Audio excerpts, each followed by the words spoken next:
আমি নীলুফা সুলতানা সীমা।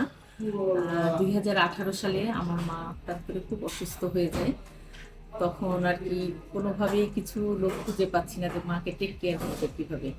আমরা সবাই চাকরিজীবী, তো মাকে দেশ থেকে ঢাকায় নিয়ে আসলাম। নিয়ে আসার পর নিজেরাই টেক কেয়ার করছিলাম, চারিদিকে মানুষ খুঁজছিলাম। তখন আমার এক কলিগ, উনি ওনার মাকে লোক রেখে দিয়েছিলেন। তারপরে ওনার কাছে জিজ্ঞেস করলাম কোথা থেকে।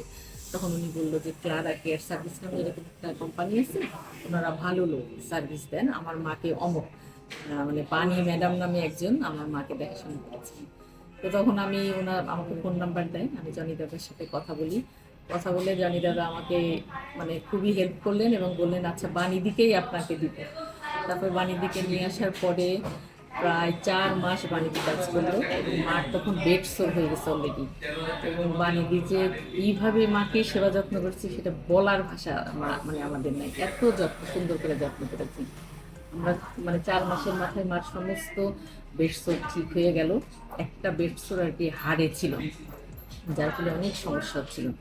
যাই হোক এইভাবে বাণীদি প্রায় 8 মাসের মতো দেখলো। দেখার পরে বাণীদির হাজবেন্ড হঠাৎ করে মারা যায়। উনি চলে গেলেন, তখন আবার নতুন একজন আসলো। নতুন একজন আসাতে মার মনটা খুব খারাপ হয়ে গেল, পরিচিত মানুষ দেখতে পাচ্ছে না। মা তখন একদম বাচ্চার মতো হয়ে গেছে। তারপরে এইভাবে দেখতে দেখতে মানে ওনারা হলো আমাদেরকে 8টা থেকে সকাল 8টা থেকে রাত 8টা পর্যন্ত আমরা নিয়েছিলাম। তারপরে রাতের দেখাশোনাটা আমি করতাম। এরকম করতে করতে 1 বছর হয়ে গেল। 1 বছর হওয়ার পরে আমার হাজব্যান্ড একটু অসুস্থ হয়ে যায়, এই জন্য তাকে আবার মানে মানে ফুল টাইম আমরা ওনার কাছ থেকে সার্ভিসটা নিই। তখন শান্তা নামে একজন নিয়ে আসে, উনি মার কাছেই থাকতেন, মার কাছেই ঘুমাতেন এবং ওনার খাওয়া দাওয়া আমরা সব কিছু দিতাম।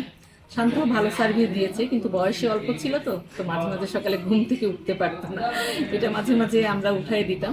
এটা কনসিডার করতাম উনি আমাদের একদম ফ্যামিলি মেম্বারের মতো হয়ে গিয়েছিলেন। 2 বছর একটানা থাকে শান্তা। মাঝে মাঝে ও যখন ছুটিতে যেত অন্য মেয়ে নিয়ে আসা হতো। মার মাঝে মাঝে মানে আবার ডক্টরের প্রয়োজন হতো, তখন জামিদা একটু নর্মাল যে ডাক্তারগুলো সেই ডাক্তারগুলো পাঠায় মাকে চেক আপ করা হতো।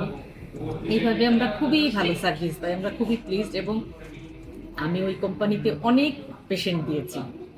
সবাইকে আমি বলি যে এরকম নেন, কিন্তু সবসময় একটু কনসিডার করতে হবে। সবসময় যে 100% ভালো পাওয়া যাবে তা কিন্তু, নিজেদেরকেও একটু কম্প্রোমাইজ করতে হবে। কারণ নতুন একটা মানুষ নতুন পরিবেশে এসে একটা পেশেন্ট দেখছে, তারও মানে একটু তো ভালো মন্দ ব্যাপার আছে।